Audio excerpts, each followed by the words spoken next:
성경 말씀을 같이 보십니다. 구약 성경 이사야서 41장 말씀을 보십니다.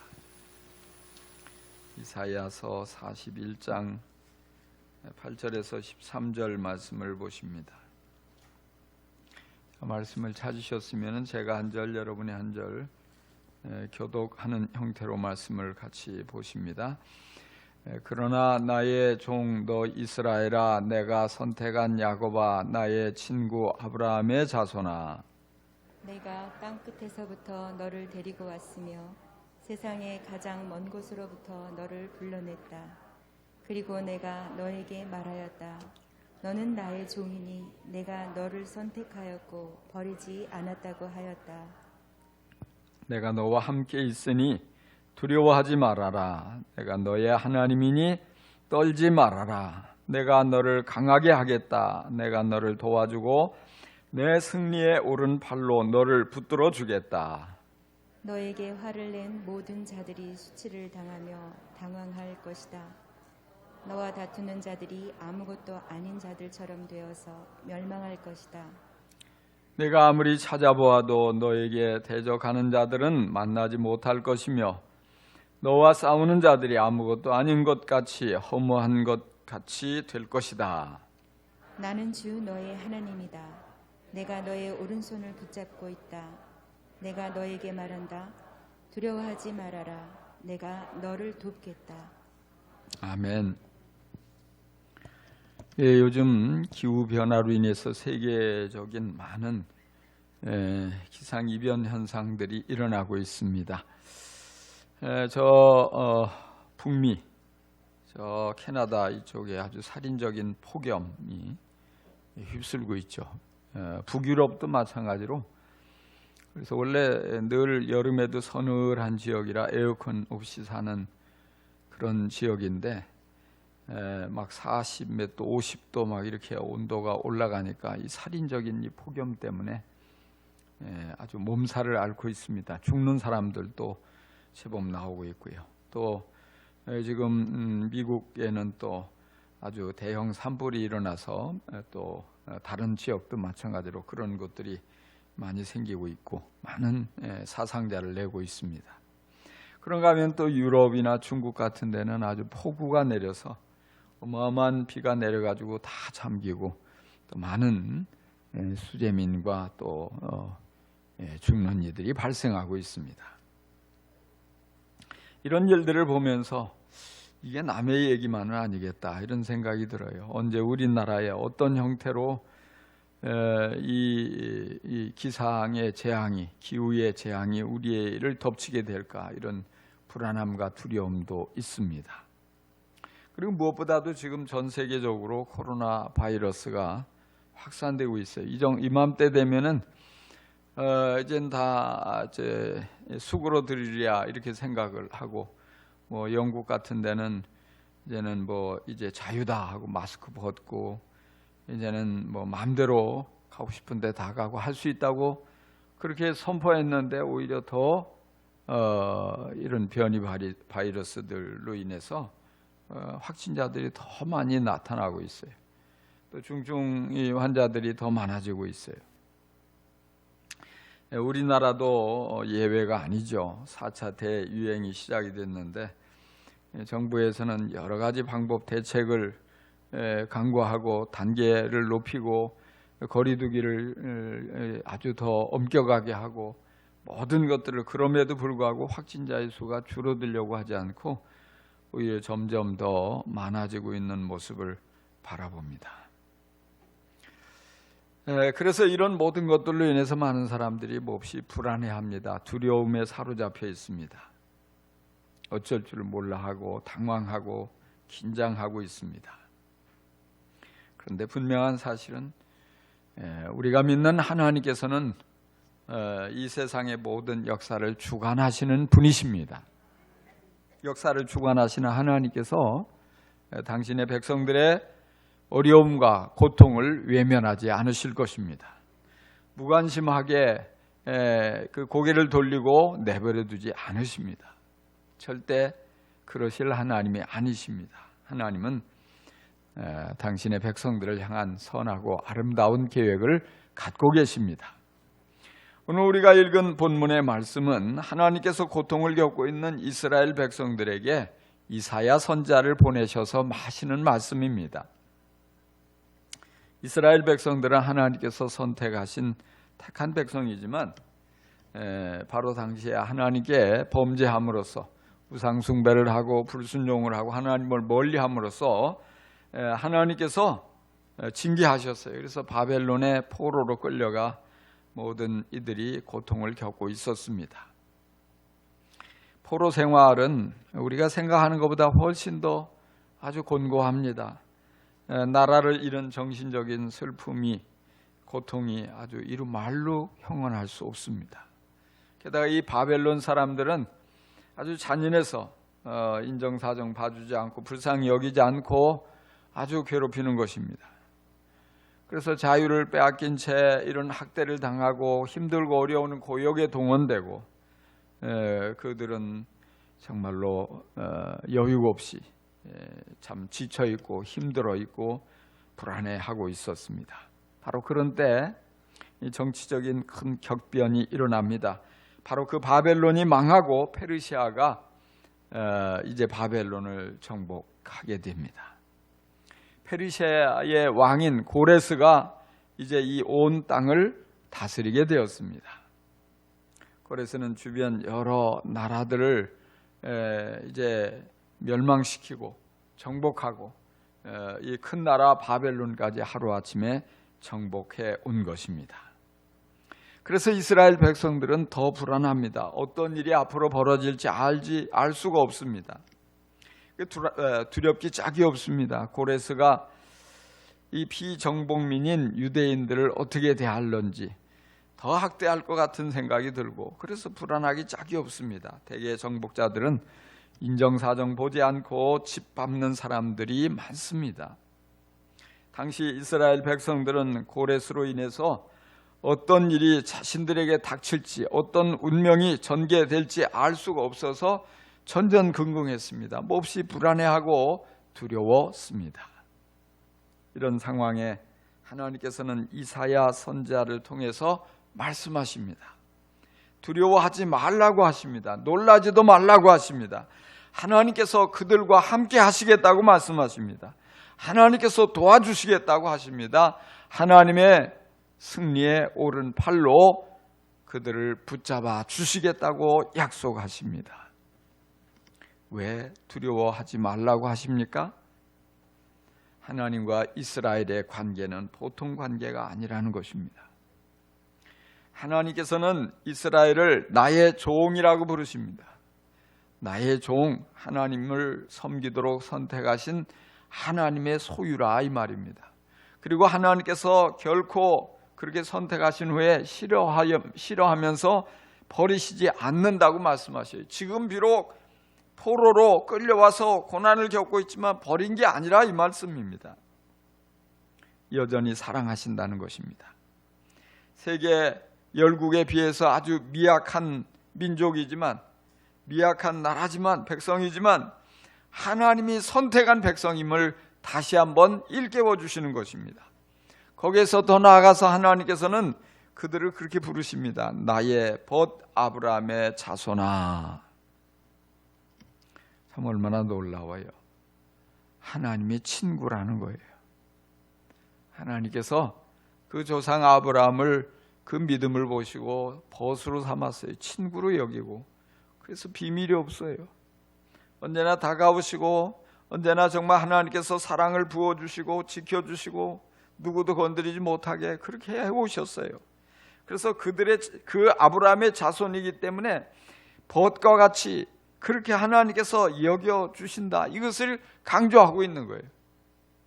어떤 강한 나라가 일어나도 어떤 무서운 왕이 나타나도 하나님께서 책임지고 보호해 주시는 백성이니까 함부로 하지 못할 것이다. 이 약속입니다. 그러니까 두려워하지 말라는 것입니다. 하나님께서 싫어하지도 않으시고 버리지도 않으시고 끝까지 책임지실 것이기 때문에 두려워하지 말라고 말씀하십니다. 하나님은 이스라엘 백성과 반드시 함께 하겠다고 약속하십니다.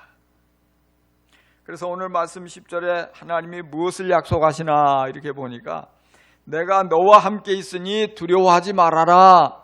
내가 너의 하나님이니 떨지 말아라. 내가 너를 강하게 하겠다. 내가 너를 도와주고 내 승리의 오른팔로 너를 붙들어 주겠다. 하나님 말씀하셔요. 이 얼마나 놀라운 말씀입니까? 하나님께서 정말로 함께 해주시고 도와주시고 붙잡아 주시고, 그래서 하나님께서 대신 싸워줄 것이니까 두려워하지 말라는 것입니다. 걱정하지 말고 놀라지도 말라 하나님 말씀하십니다. 하나님께서는 오늘도 우리들을 선택하시고 우리들을 당신의 백성으로 삼으시고 우리를 도와주십니다. 우리와 함께 하십니다. 우리가 병들었을 때 하나님께서는 우리와 함께 하시며 도와주십니다. 우리가 큰 곤경에 빠져 있을 때 하나님께서는 당신의 백성의 그 곤경을 외면하지 않으시고 도와주십니다. 건져주십니다. 우리가 어떤 외부의 압박으로 스트레스를 많이 받을 때도 하나님께서는 도와주시고 우리를 지켜주십니다. 하나님께서 선택하신 백성들이 크고 작은 위기를 만나고 그 위기를 지나게 될 때 하나님께서는 구경만 하지 않으시고 가만히 계시지 않고 우리와 함께 계시며 손을 내밀어 붙잡아 도와주십니다. 하나님이 도우시되 어떻게 도와줍니까? 승리의 오른팔로 붙들어 주겠다고 말씀하셔요. 말로만 도와주는 게 아닙니다. 하나님의 그 능력의 팔로 우리를 붙잡아서 우리를 지켜주시고 우리를 대신해서 싸워주신다 이 말씀입니다. 우리가 흔들리지 않도록, 우리가 걱정하지 않도록. 때려 보면은 어린아이가 무서워 떨다가도 엄마가 딱 그를 붙잡아주면, 안아주면 두려운 마음이 다 사라지잖아요. 하나님께서 그런 것처럼 우리를 감싸 안아주시고 우리의 손을 붙잡아 주신다고 약속하십니다. 얼마나 좋으신 하나님이십니까? 여러분, 하나님의 약속을 믿고 두려움에서 해방될 수 있기를 바랍니다. 함께 계시며 붙잡아 주시며 도와주시는 하나님의 능력을 경험하며 살아갈 수 있기를 주의 이름으로 축원합니다. 그래서 이제까지도 그처럼 도와주셨던 하나님께서 이런 모든 위기 속에서, 어려움 속에서, 곤경에서 우리를 외면하지 않고 함께 계시며 도와주시고 우리를 승리의 팔로 붙잡아 주심을 계속해서 경험하며 그 하나님을 찬양할 수 있기를 간절히 축원합니다. 실제 이스라엘 백성들은 페르시아 왕 고레스를 무척이나 두려워했습니다. 그런데 사실은요, 성경을 보면 하나님께서는 하나님이 친히 그를 세웠다 하고 말씀하셔요. 하나님이 하실 일을 위해서 이 고레스가 뭐 그렇게 대단한 사람이라서가 아니라 그를 이렇게 세웠고 역사 가운데 그를 가장 중심에 전면에 내세우신 것이라는 거예요. 하나님이 그를 통해서 놀라운 일을 하실 것을 말씀해 주고 있어요. 실제로 하나님의 말씀대로 고레스는 이 바벨론을 정복한 그 첫 해에 엄청난 명령을 그가 정복한 모든 땅에 내렸어요. 그게 뭐냐면 유대인들, 이스라엘 백성들은 고국으로 돌아가도 좋다, 이 칙령을 발표해요. 이게 고레스 칙령이거든요. 해방령을 내린 것입니다. 이 고레스 칙령이 발표되고서 결국 많은 사람들이, 수만 명이 이 예루살렘으로, 이스라엘 땅으로 돌아오게 돼요. 이 대표적인 인물이 뭐냐면 느헤미야예요. 우리 성경에 보면 느헤미야가 나오잖아요. 느헤미야는 본래 이 페르시아의 굉장히 아주 중요한 위치의 고급 관리였어요. 왕의 곁에서 술을 따라주는 신하. 고대에는 가장 믿을 수 있는 사람에게 그런 음식이나 그 술을 따라주도록 맡기는 거예요. 왜냐하면 독사를 많이 했거든요. 그러니까 믿을 수 있는 사람이 다 이거 안전하고 왕을 누구도 해칠 수 없도록. 그러니까 그 곁에서 그 조언하는 것, 그것에 의해서 나라가 다스려지는 거예요. 그러니까 보통 신하가 아니죠. 그런데 하나님을 경외하는 사람이었잖아요. 그런 가운데서 돌아오게 하시죠. 결국 모든 특권을 내려놓고 백성들을 이끌고 돌아오죠. 또 이때 제사장 스룹바벨, 또 여호수아 이런 인물들이 돌아옵니다. 수만 명의 이 동족들을 이끌고 이 포로 이 1차 대귀한 이 행렬이 아주 장관이었어요. 그렇게 돌아온 그들을 통해서 예루살렘 성벽이 재건되어지고 예루살렘 성전도 재건되어집니다. 또한 그 시대에 에스더는 페르시아의 왕비가 되죠. 정말 하나님이 하시는 놀라운 일이에요. 그래서 페르시아의 왕비가 돼서 당시 이 하만이라는 인물이 이 모든 유대인들을 싫어하고 미워해서 다 싹 아주 말살시키려고 하는 음모를 꾸몄는데 하나님께 금식 기도하며 하나님 지혜를 가지고 적절하게 잘 이 대처를 해서 오히려 하만을 제거하고 동족들을 위기에서 구해내는 사건도 일어납니다. 그리고 시간이 얼마 흐른 후에 다시금 2차 포로 2차 귀환이 있죠. 이때 에스라라는 위대한 학사가 돌아와서 결국 영적 재건을 일으켜요. 그래서 돌아오긴 돌아왔지만 돌아와서 성벽도 재건하고 성전도 재건하고 뭔가 했지만 그런 가운데 공허해서 어쩔 줄 몰라하는 그들에게 하나님의 말씀을 가르치고 하나님의 뜻을 일깨워서 어떻게 우리가 이런 모든 것들을 회복해 갈 것이냐, 그 에스라를 통해서 아주 놀라운 어마어마한 이 변화가 일어나게 되는 것입니다. 결국 하나님께서는 약속하신 말씀대로 이루시는 분이세요. 자기 백성과 함께 하시겠다고 말씀하셨고 잠시 그들을 징계하시지만 사랑의 표현이었고 그들에게는 이해가 될 수 없는 고통이었지만 그럼에도 불구하고 그들과의 관계를 끊지 않고 어떤 그들을 선택하셨을 뿐만 아니라 그들과 함께 하시고 도와주시고 역사를 새롭게 바꿔주시는 그런 하나님이세요. 그 하나님께서 이처럼 크고 놀라운 일을 다 이루신 것입니다. 오늘도 하나님께서는 자기 백성을 사랑하셔서 우리에게 그 사랑을 깨달을 수 있도록 믿을 수 있도록 예수 그리스도를 보내주셨습니다. 하나님의 외아들 예수님을 이 땅에 보내주셨어요. 그 예수님의 이름이 무엇입니까? 물론 예수가 예수님이 이름이죠. 근데 마태복음 1장 21절에 보니까 그 이름을 임마누엘이라 하리라. 예수라는 이름 위에 임마누엘이 나와요. 임마누엘이 뭡니까? 임마누엘의 뜻은 하나님이 우리와 함께 계신다, 이런 말이에요.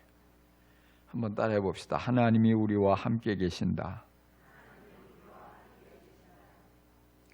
우리가 생각하기에 하나님은 저 하늘 아주 멀고 먼 곳에 우리와 멀리 떨어져 있다고 생각하잖아요. 그런데 하나님께서는 야, 나는 너희와 늘 함께 있고 싶다. 함께 있을 거야. 함께 있겠다. 그래서 예수님을 보내주신 거예요. 하나님의 아들이 우리와 같은 인간의 육체를 입고 인간의 모습으로 이 땅에 찾아오신 사건, 어마어마한 사건이잖아요. 이 사건을 통해서 역사가 BC와 AD로 나뉘어지잖아요. 역사를 나누는 엄청난 사건이잖아요. 근데 그 큰 목적이 뭐냐? 너무너무 사랑하기 때문에 내가 너희와 함께 있겠다. 함께 하겠다.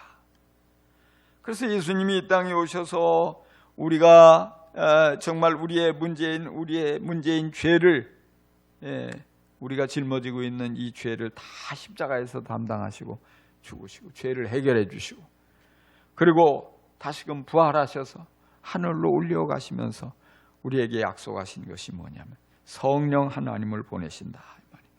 성령 하나님, 보혜사는 말이 뭐냐면 곁에 있어서 도와주는 분이에요. 곁에 있어서 늘 도와주는 분, 변호사처럼.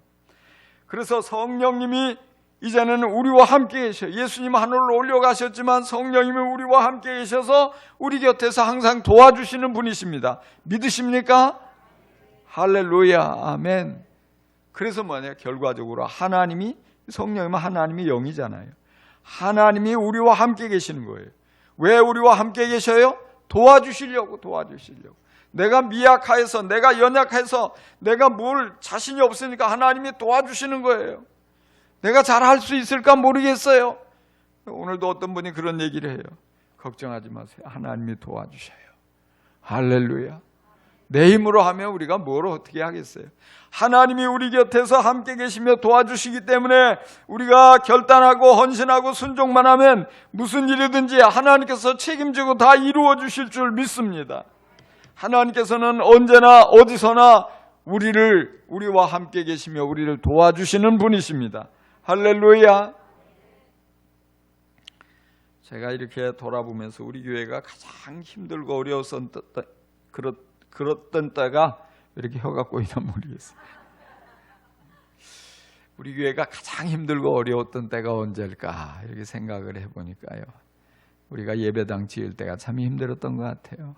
왜 힘들었냐면 그때 IMF가 터졌거든요. 근데 하필 하나님 왜 우리의 기도, 우리가 그전부터 오래전부터 기도했는데 예배당 짓게 우리 땅 좀 달라고 종교부지 달라고 기도했는데 그때 그 타이밍에 딱 주셨단 말이에요. 근데 아이고 힘들고 어려우니까 천천히 할까 이런 생각도 했는데 천천히 할 수가 없어요. 왜냐하면 그 당시에 여기 딱 택지가 조성이 되고 말이죠, 집들이 별로 없었거든요. 거의 없었어요. 근데 집들이 다 들어서고 난 다음에 교회가 들어오려고 하면 민원이 막 들어가지고 안 된다는 거예요. 대부분 데모하고. 그래서 짓기가 어려우니까 우리가 빨리 먼저 들어가서 교회당이 딱 먼저 하면 나중에 온 사람이 뭐 어떻게 할 수 없잖아요. 그래서 빨리 우리가 기도했던 것에 응답이고 건축을 해야 되는데 얼마나 어려워요. IMF니까 뭐 직장에서 또 퇴출되는 분들도 많이 있잖아요. 교인들 중에도 그렇게 어려운 분, 사업도 아주 어려운 바닥을 치고 어렵고, 그런데 어떻게 헌금을 하겠어요?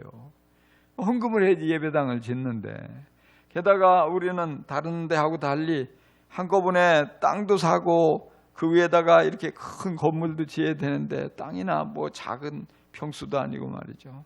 이 큰 땅을 사서 이제 그 위에다가 예배당을, 교회당을 지어야 되는데 이 IMF 때고 어떻게 하냐고요. 참 얼마나 걱정이 되고 두렵고 많은 이들이 염려도 되고 불가능하다고 생각하고, 그런 가운데 기도하자고 하면 전부 기도하고 교인들이 하나님께서 하라고 말씀하시는 것 같다고, 하나님의 뜻이 분명하다고 하자고 그러는 거예요.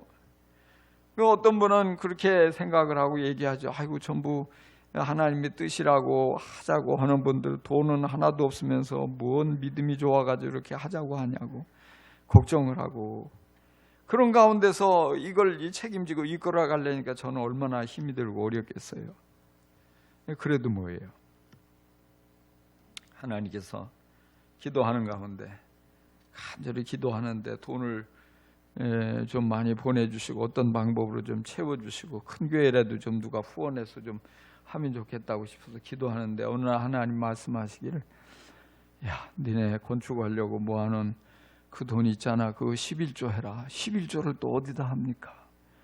너 이제 교회를 개척하려고 하는 그런 사람들 있는데, 많이 있는데 그 돈 딱 10분의 1 잘라가지고 헌금해서 지교회에 세우라고 하시는 거예요.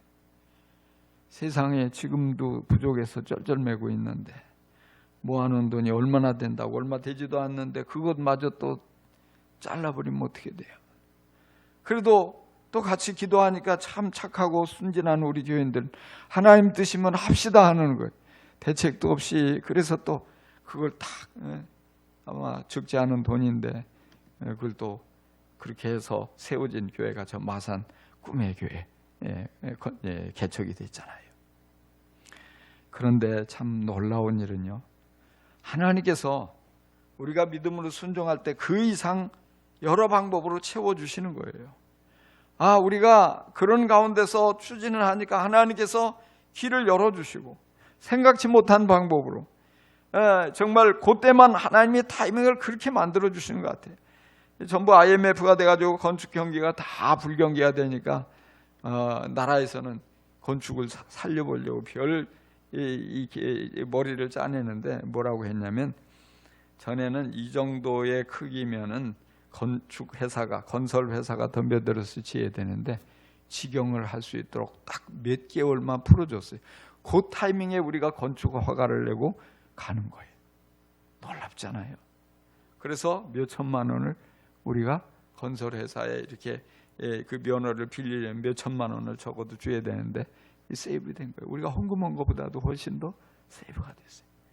또 전에는 정말 이렇게 힘들고 어려운 과정인데 그래도 한 마음이 돼서 열심히 헌금을 하죠. 부자가 없으니까 딴 데 얘기 들으면 좀 기가 죽어요. 어떤 데는 보통 몇억 몇십억씩 막 헌금하는 그런 교인도 있다는데 우리는 아무도 그런 사람이 없어요. 왜? 전부 가난하잖아요. 전부 직장 생활하고 그렇게 큰 사업하는 일도 없고, 그럼에도 불구하고 이렇게 큰 예배당을 지을 수 있게 됐어요. 그게 뭐냐면 하나님께서 인도해 주셔서 적은 돈을 가지고 튼튼하게 아름답게 잘 지을 수 있도록 도와주신 거예요. 그리고 그렇게 예배당을 짓고 나서 우리 성도들이 하나같이 다 복을 받아요. 열심히 헌신한 이들이, 전에는 전부 집도 없던 이들이 대부분 집도 장만하고 작은 집을 살다가 큰 집으로 옮겨가고, 또 기도한 가운데 응답이 돼서 자녀들이 길이 열려지고 좋은 어떤 더 좋은 여러 가지 많은 복을 받아 누리게 된 것입니다. 할렐루야. 뿐만이 아니라 하나님께서 모든 걸 우리를 위해서 일하신 것 같다는 느낌이 들 정도예요. 원래 전에는 교회를 짓는 데는 전혀 대출을 받을 수가 없어요. 2금융권, 3금융권 가니까 이자가 비싸잖아요. 근데 어느 날 은행 지점장이 그 은행의 상무를 데리고 교회를 방문한 거예요. 왜 오셨냐고. 목사님 차 한 잔 얻어 마시려고 왔어요. 그러더니 물어보는 거예요. 목사님 돈 필요하지 않으세요?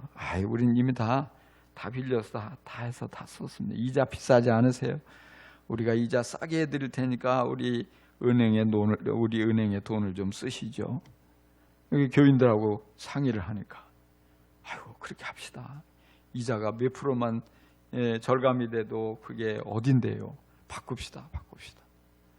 몇 억을 갖다가 가만히 앉아서 당신들이 그러면 제가 큰 소리를 빵 쳤거든요. 나 은행에 가서 그런 거 할 줄 모르니까 서류 다 만들어 가지고 와서 사인만 내가 할 테니까 하라고.